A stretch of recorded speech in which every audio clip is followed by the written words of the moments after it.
Hello, hello, Hidden Hermit here, and behold, here's the Queen of Swords from the Waite, and I love this energy. I love the Queen of Swords. If it wasn't for the Queen of Wands, she would be my favourite queen. The Queen of Swords, at especially one point in my life, she followed me around a lot. She had a very important lesson that I was far too stubborn or perhaps too stupid to learn. So she kept coming at me until indeed I did learn it. And I appreciate that. So thank you very much, Queen of Swords. I am a big fan of the Queen of Swords. She's a remarkable and formidable woman. She really is. So what can we say about the Queen of Swords? She is the queen of the thrones of the air in the Hermetic tradition. She is vindicative of the cardinal air sign. So we're thinking about the sign of Libra, and she could very well be Lady Justice at an even more evolved level. It's quite important that in the Waite, she's got her sword aloft. You know, she's brandishing it, much like the statues of justice that you see. However, the Queen of Swords is not blindfolded. She would not allow you to blindfold her. She's that much of an authoritative figure, if you ask me. So she signifies intelligence. Absolutely, I would say she is, well, absolutely on a par with the King of Swords. Maybe even more so. I think she's a little more balanced than the King. I would say she's a little fairer.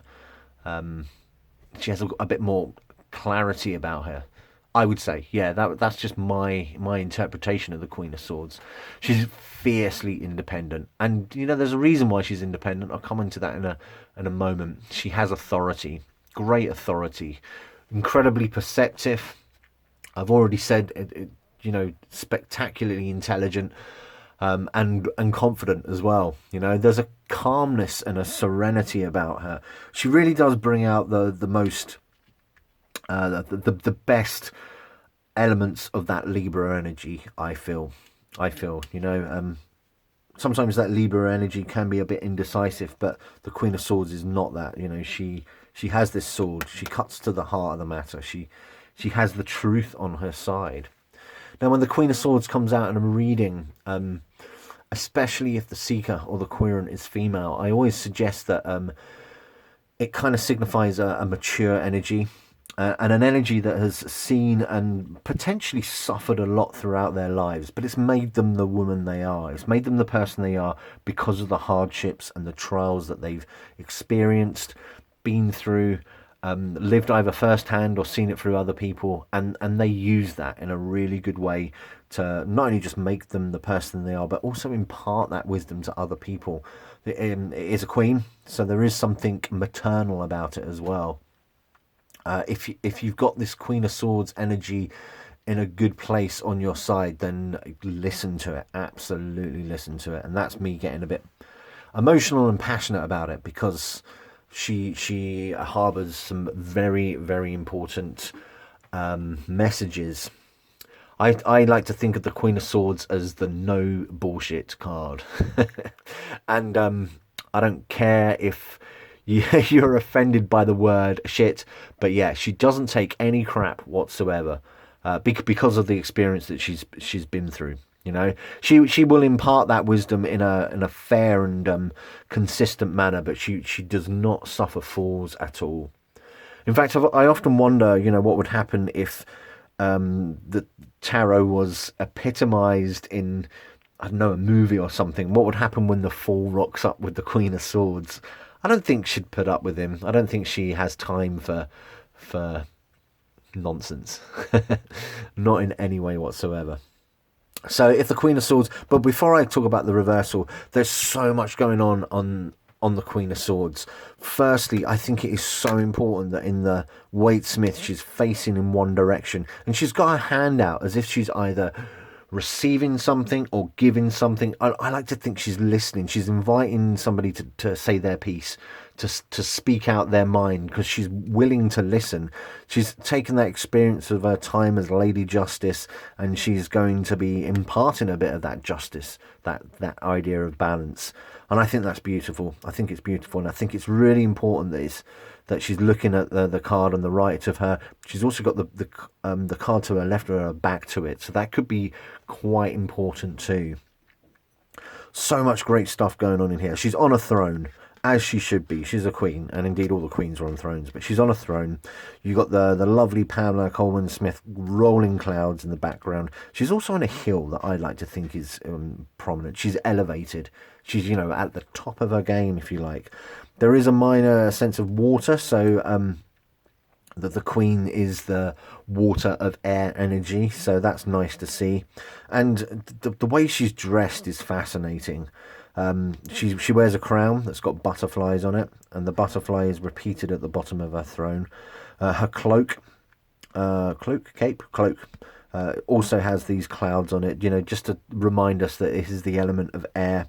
You've got an angel here as well, kind of a cherub figure, which could be seen in the Lovers card, which again is another air card. Could be seen in the Two of Cups as well. So you've got interesting correspondences from that point of view as well.